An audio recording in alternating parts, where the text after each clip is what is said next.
Welcome back to my channel. This is Andy in Singapore, and today we are going to unbox another Seiko here in front of me. So this one here, one look at the box, you know it is sort of a JDM model, and this watch here was kindly loaned to me by our boutique. Thank you very much, Eric and your team, for loaning me all these watches for my video reviews.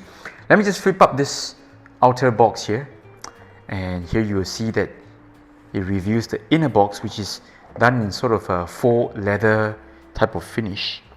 Alright, so I must say this is, for me, I do feel that this is a step up from the usual entry-level Seiko boxes.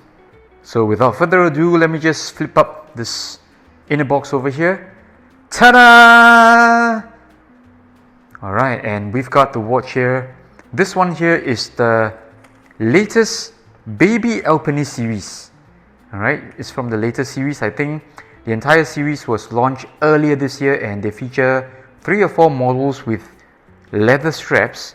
This is one of them, and I believe this to be one of the more popular ones because this green dial here reminds all the Seiko fans out there of a discontinued legendary model. Let's have a look at the hang tag and let me show you the model reference here. It is SBDC149. So this is the JDM model. Pretty sure that this one here has got another reference model for international markets. And this dial here, this emerald green sunburst dial here, sunray dial, it just reminds me of the outgoing or discontinued legendary model, the SARB 017. So that one was a very popular Alpinist model. It has the inner compass bezel. For this one here, the Baby Alpinist, it is more of a stripped down version without the inner compass, but pretty sure this is also very popular among the Alpinist fans out there. Looks really good here with the leather strap. Alright, judging from the texture, the color and the feel, this one here really looks like a shell cordovan, and I really think that, you know, Seiko has put in all the premium leather for this one.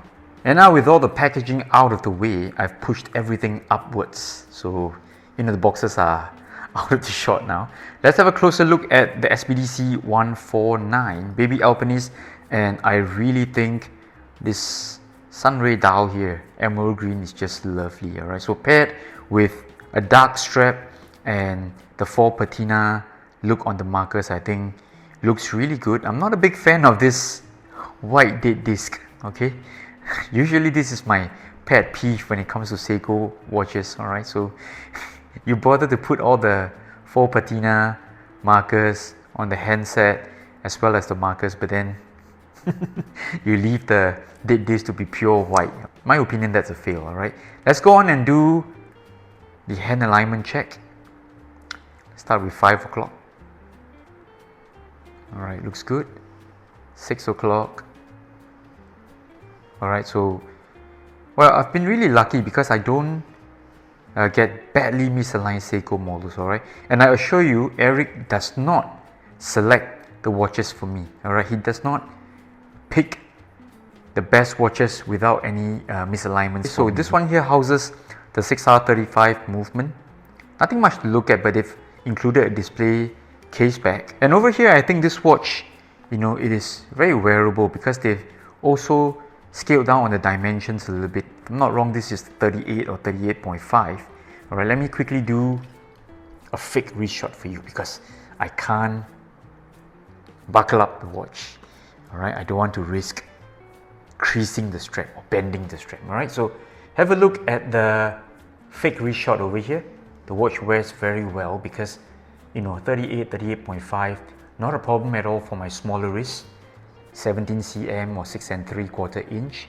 Alright, so there seems to be a little bit of lug gap, and I believe this could be due to the overall thickness and the protruding case back over here. And I really feel that sometimes for these watches you need to make sure the overall thickness is controlled or is kept to a reasonable measurement, because from the looks of it, this is about 13 millimeters. Alright, not a very good choice for this style of watch. It's not a diver, alright? You don't want it to be overly thick. Stay tuned for the full length review in the next few weeks. This is Andy in Singapore. Bye bye.